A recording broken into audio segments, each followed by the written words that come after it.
So hi friends, ఈరోజు మళ్ళీ కొత్త వీడియోతో వచ్చాను మేము ముందుకి. సో ఈరోజు ఏంటంటే దారవరం దగ్గర ఉన్నాను నేను.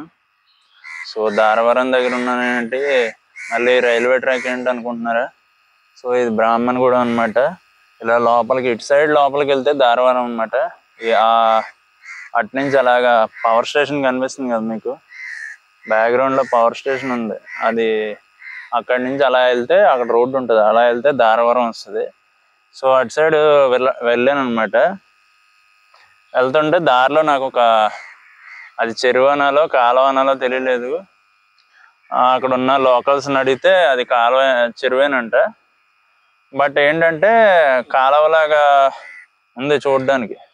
అంటే వాళ్ళ అండం ఏంటంటే మడుగు అంటున్నారు. సో ఆ నీళ్ళు ఎప్పుడు వెళ్తానే ఉంటాయంట. వర్షాకాలం అని ఉండదంటే, వేసవికాలం అని ఉండదంటే, ఎప్పుడు నీళ్ళు వెళ్తానే ఉంటాయంట. నాకు తెలిసి ఆ నీళ్లు చాలా దూరం నుంచి వస్తున్నాయని చెప్పారు అక్కడ ఉన్నవాళ్ళు. అండ్ అక్కడ చూడడానికి కూడా చాలా బాగుంది. మీకు బీరోల్ షార్ట్స్లో వేస్తాను ఈ ఫుటేజెస్, చూడండి. అక్కడే చేద్దాం అనుకున్నాను వీడియో, బట్ అక్కడ ఫుల్ ఎండగా ఉందన్నమాట. ఏంటో మొన్నటి నుంచి మళ్ళీ ఎండ వచ్చేస్తుంది. క్లైమేట్ కూడా చాలా వేడిగా ఉంటుంది నిన్నటి నుంచి. సో ఇది ఇక్కడ రైల్వే స్టేషన్ దగ్గర ఇక్కడ చెట్లు అవి నీడ ఉన్నాయి, కొబ్బరి చెట్లు నీడ ఉంది. సో అందుకే ఇక్కడ చేస్తున్నాను అన్నమాట వీడియో. ప్రశాంతంగా ఉంది. ట్రైన్ కూడా రాబోతుంది, ఇప్పుడే సిగ్నల్ పడింది. మీకు ఇది కూడా చూపించడానికి బాగుంటుంది కదా అని ఇలా వచ్చాను అనమాట. అది ట్రాక్ కనిపిస్తుంది కదా, ఈ ట్రాక్ మీద వచ్చేలా ఉంది. ఇప్పుడే జస్ట్ డబుల్ సిగ్నల్ పడింది. ఆ డబుల్ సిగ్నల్ కాస్త సింగిల్ సిగ్నల్ అవుద్ది, ఆ తర్వాత మళ్ళీ గ్రీన్ అవుద్ది.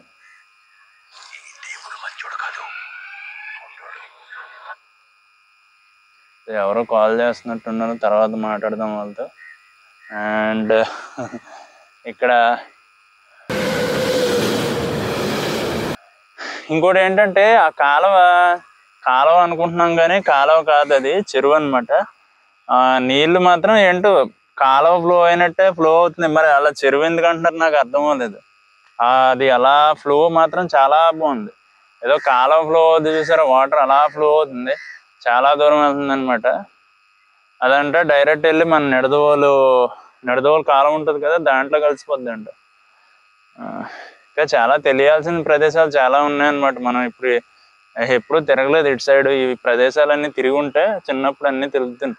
అసలు ఎక్కడికే తిరగలేదు, మన చుట్టుపక్కల ఉన్న ప్రదేశాల గురించి ఏమీ తెలియదు.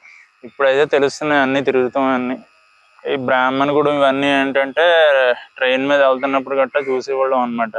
మిగతా చుట్టుపక్కల ఉన్న ప్రదేశాలు ఎప్పుడు తిరగలే, ఈ మధ్య తిరగడం స్టార్ట్ చేసాం అనమాట. ఇంకా చాలా ఎక్స్ప్లోర్ చేయాలి. చాగల్లో ఒకటి, ఇవన్నీ. నిన్న చాగల్లో ఒకటి వెళ్ళానండి. చాగళ్ళ దగ్గర ఆ షుగర్ ఫ్యాక్టరీ కూడా క్లోజ్ అయిపోయింది. మరి ఎందుకు క్లోజ్ చేస్తారో తెలియదు. ఆ ఫ్యాక్టరీ మొత్తం క్లోజ్ అయిపోయింది. బాగానే రన్ అయ్యేది ఫ్యాక్టరీ అంతా, లాభాల్లోనే రన్ అయ్యేది. మరి ఎందుకు క్లోజ్ అయింది ఎవరికైనా తెలిస్తే నాకు కామెంట్స్ చేయండి. నెక్స్ట్ ఏంటనే లోపలనే ట్రైన్ వస్తుంది. అవి ట్రైన్ సౌండ్ వచ్చింది ఇప్పుడే. ఏదో లారీ హార్న్ కొట్టినట్టు కొడుతున్నాడు ఏంట్రా బాబు. అవి వచ్చేస్తుంది ట్రైన్, చూడండి.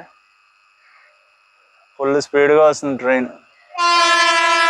కనిపిస్తుందా మీకు? సౌండ్ అయితే వినపడి ఉంటుంది మీకు. అది ట్రైన్ చూసారా, ఫుల్ స్పీడ్ మీద వెళ్తుంది ట్రైన్. ఏం ట్రైన్ ఇది? విశాఖపట్నం ఇదైతే తెలిసిన ట్రైన్ అనుకుంటా. చూద్దాం ఆగండి ఏం ట్రైన్. జన్మభూమి ఎక్స్ప్రెస్ అంట. విశాఖపట్నం నుంచి లింగంపల్లి వరకు వెళ్తుంది. ఇది మంచి స్పీడ్కి కొడుతుందండి ట్రైన్. ఇప్పుడు అయితే వైజాగ్ నుంచి ఇప్పుడు హైదరాబాద్ వెళ్తుంది అనమాట. ఇది ఇటు నుంచి వస్తుంది కదా, వైజాగ్ నుంచి వచ్చి ఉంటుంది. పొద్దున్నే వైజాగ్ నుంచి బయలుదేరి ఉంటుంది ట్రైన్. ఇంకా వస్తూనే ఉంటాయండి ఇలాంటి ట్రైన్లు. ఈ ట్రాక్ ఇది చాలా వెరీ ఇంపార్టెంట్ ట్రాక్ అనమాట. వైజాగ్ మళ్ళీ అటు హైదరాబాద్ ఇవన్నీ కలుపుకుంటూ పోతాయి అన్నమాట ఈ ట్రాక్. మళ్ళీ ఇటు సైడ్ రాజమండ్రి దాటా కాకినాడ అవన్నీ కలుపుకుంటూ పోతుంది. ఇది చాలా ఇంపార్టెంట్ ట్రాక్. ఇది వరకు ఈ ట్రాక్ నుంచి ఎప్పుడు ఏయోటి వెళ్తానే ఉంటాయి. అటు సైడ్ భీమవరం ట్రాక్ ఇది మొన్న చేశాను చూసారా, అదైతే అంత ఇంపార్టెంట్ ఏం కాదు, ఏదో భీమవరం సైడ్ వెళ్తాయి అనమాట. మిగతా అన్ని విజయవాడ వెళ్ళి వేరే సైడ్ నుంచి వెళ్ళిపోతాయి. విజయవాడ వెళ్ళి అన్ని గుడుం నుంచి వెళ్ళిపోతాయి. బట్ ఇలాగా భీమవరం వెళ్ళాలనుకున్నవి మాత్రం ఇలా నిడదవోలు నుంచి అక్కడ కట్ అవుతాయి అన్నమాట. రెండు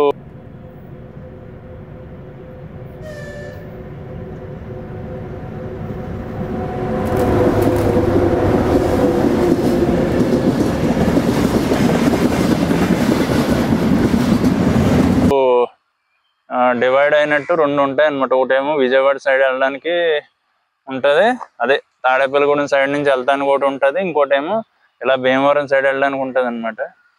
భీమవరం వెళ్ళాలంటే ముందు చిన్న చిన్న ప్రదేశాలన్నీ దాటుకుని వెళ్ళాలి. కాలదారి ఇవన్నీ దాటుకుని తణుకు ఇవన్నీ దాటి అప్పుడు లాస్ట్కి ఎప్పుడో వెళ్తుంది అనమాట. అండ్ లాస్ట్ మనం వచ్చేస్తే మన మెయిన్ టాపిక్లోకి వచ్చేస్తే, ఆ కాలువ చెరువు మనకు అర్థం అవ్వలేదు అంటున్నాను కదా, బట్ అది చాలా లోతు కూడా ఉంటుందంట. వాళ్ళు చెప్తున్నారు అక్కడ ఉన్న వాళ్ళు అందరూ, లోకల్స్ అందరూ అదే అంటున్నారు, చాలా లోతు ఉంటుంది బాబు, జాగ్రత్తగా మనం దిగకూడదు అందులోకి, బాగా డీప్ ఉంటుంది, మీరు ఏం దిక్కండి అని చెప్పారనమాట. చూడ్డానికి అయితే బయట నుంచి చూడడానికి అయితే అంత లోతు ఉండదు అన్నట్టు అనిపిస్తుంది, కానీ దిగితే తెలుస్తుంది. ఏదన్నా అంతే. ఇప్పుడు టైటానిక్ సినిమాలో చూసారా, ఐస్బర్గ్ ఉంటుంది. ఐస్బర్గ్ని పైన చూడడానికి చాలా చిన్నగానే కనిపిస్తుంది, బట్ లోపల ఎంత పెద్ద ఐస్బర్గ్ ఉంటుంది ఎవరికే తెలియదు, నీటి లోపల దాక్కున్నది. సో అదనమాట, మనకు కనిపించేది చాలా తక్కువ, లోపల ఏముంది ఎవడో తెలుసు. అది తెలియాలంటే లోపల దూకి తీయాలన్నమాట. అదే దూకి తీయాలంటే మనం పైకి వస్తున్నాం అదో తెలియదు అనమాట. అండ్ ఇంకోటి ఏంటంటే, ఈ చుట్టుపక్కల చూసారా ఎంత బాగుంది ప్రశాంతంగా. మా సైడ్ అందుకే చాలా బాగుంటుందని నేను ఎప్పుడు చెప్పేది. హైదరాబాద్ లాగా గోల కింద ఉండదు. ఇంచక్క వీళ్ళందరూ మొక్కలకి ఏదో యూరియా ఏదో జల్లుతున్నారు. మందులు కూడా మొన్న రీసెంట్గా మందు ఏదో కొట్టారు. మా సైడ్ పొలాలు అయితే, మా ఊరు పొలాలు అయితే మొత్తం అటు ఎక్కువ లోతట్టు ప్రాంతాలన్నీ మునిగిపోయినాయి కదా, వాళ్ళు మళ్ళీ ఫస్ట్ నుంచి నాట్లు వేసుకుంటున్నారు. వీళ్ళు వేసుకున్న నాట్లు వీళ్ళు బాగానే ఉన్నాయి కాబట్టి ఇంకా నెక్స్ట్ స్టెప్కి వెళ్ళిపోయారు అనమాట. అలా నెక్స్ట్ స్టెప్కి వెళ్తానే ఉంటారు వీళ్ళు. ఒక 2-3 months and paddy will be in their hands.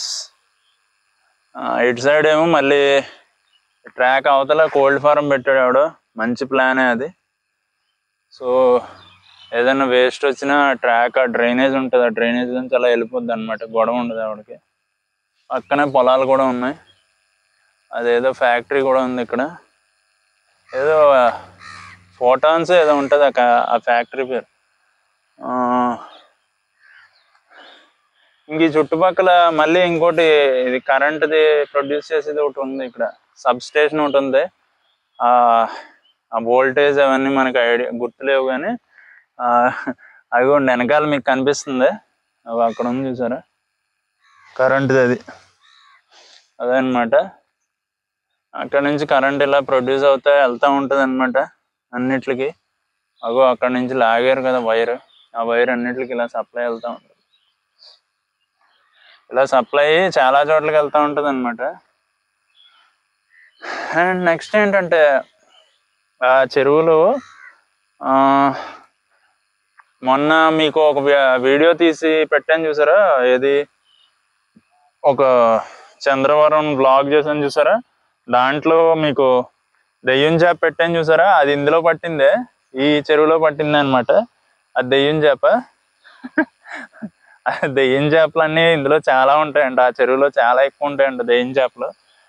So వాటి పాపులేషన్ ఎంచక్క పెంచేసుకుంటే దెయ్యం చేపలు ఏ నా కొడుకు తీసుకొచ్చి మన కంట్రీలో వేసాడో కానీ, అంటే మంచి కన్నా చెడే ఫాస్ట్గా గ్రో అవుతుంది అంటారు చూసారా, అలాగా ఈ చెత్త చేపలు మాత్రం ఫాస్ట్ గ్రో అయిపోతాయండి ఎక్కడ చూసినా. దెయ్యం చేపలు ఒకటి, మళ్ళీ ఆ వీడు ఒకటి, అది ఉంది కదా గుర్రపు డొక్క, ఇక్కడ కూడా ఇందులో కూడా గుర్రపు డొక్క చాలా ఎక్కువ ఉంది. అదంతా తీసేసి పైన పెట్టారు, అది కూడా మీకు వీడియో వేస్తాను చూడండి. సో ఈ చెత్త ఇవన్నీ నార్మల్ దానికంటే చాలా ఫాస్ట్ గ్రో అవుతాయి అన్నమాట. ఎంత ఫాస్ట్ గ్రో అవుతాయంటే మనం ఇంకా చెప్పలేం. మన కళ్ళు తెరిచి మూసే లోపలనే చాలా ఫాస్ట్ గ్రో అయిపోతాయి ఇలాంటి. ఇదొకటి, ఫంగస్ ఒకటి చాలా ఫాస్ట్ గ్రో అవుతాయి అనమాట. బ్యాక్టీరియా ఒకటి మనకు తెలియకుండా గ్రో అవుతాయి. కరెక్ట్ ఎన్విరాన్మెంట్ తగిలిందంటే వాటికి ఇంకా అలా అలా అలా వెళ్ళిపోతాయి అనమాట. మళ్ళీ మన పెన్సిలిన్ వాడతారు, ఫంగస్ నుంచే తీస్తారు పెన్సిలిన్ కూడా. కొన్ని ఉపయోగపడి ఉంటాయి, కొన్ని మనల్ని హానికరం చేసే ఫంగస్లు ఉంటాయి. ఉపయోగపడి చాలా తక్కువ, హానికరం చేసే ఫంగసే చాలా ఎక్కువ ఉంటుంది. అది గ్రో అయిందంటే చాలా ఫాస్ట్గా మనల్ని ఇబ్బంది పెడతా ఉంటుంది ఫంగస్ అయితే. సో ఫంగస్తో చాలా జాగ్రత్తగా ఉండాలి. ఫంగస్ అనే కాదు, బ్యాక్టీరియా, వైరస్ ఏదైనా సరే చూడడానికి మన కళ్ళకు కూడా కనపడవు. అవి ఇన్ఫెక్షన్ ఒకసారి స్టార్ట్ అయిందంటే ఇబ్బంది చాలా దారుణంగా పెడతాయి. సో వాటితో చాలా జాగ్రత్తగా ఉండాలి. ఐదర్ ఫ్రూట్స్కి పట్టినా, వెజిటేబుల్స్ పట్టినా, ఏదైనా మనకు పట్టినా, చేపలకు పట్టినా, వేరే ఏం జరిగినా కూడా అవి చాలా డేంజర్ అండి. వాటితో చాలా జాగ్రత్తగా ఉండాలి. ఇలాంటి ఈ దెయ్యం చేపల గురించి చెప్తున్నాను కదా, అవి కూడా అంతే. ఇప్పుడు ఇటు సైడ్ భీమవరం వెళ్తున్న సైడు, భీమవరం, గణపవరం అటు సైడ్ అంతా ఏంటంటే చేపల చెరువులు ఉంటాయి మొత్తం. ఆ చేపల చెరువులో ఇలాంటి దెయ్యం చేప ఏదైనా ఒక్కటి పడిందంటే మొత్తం లాస్ అనమాట. ఆ చేపలు వాళ్ళకి పెద్ద లాస్ అనమాట. సో వాటిని పడకుండా ఎప్పుడు చెక్ చేసుకుంటూ ఉంటారు అనమాట. దెయ్యం చేపలు ఏమైనా ఉన్నాయా ఏంటి అనేది ఎప్పుడు చెక్ చేసుకుంటూ ఉంటారు అనమాట. It's a very biggest weed in the fish industry అనమాట దెయ్యం చేప. ఎందుకంటే ఆ వేసిన న్యూట్రియంట్స్ ఇవి పీల్చేసుకుని అక్కడ ఉన్న చేపలకి రానివ్వకుండా వాటిని కూడా అవి పెరగకుండా వీటిని అవే పెంచుకుంటూ ఉంటాయి. ఇవి పెరిగిపోతాయి ఆ చెరువులో, అవి పెరగనివ్వు. ఎందుకంటే దానికి ఫుడ్ ఉండదు, ఇవి పెరిగిపోతాయి అనమాట. సో చాలా డేంజర్ అనమాట ఇలాంటి.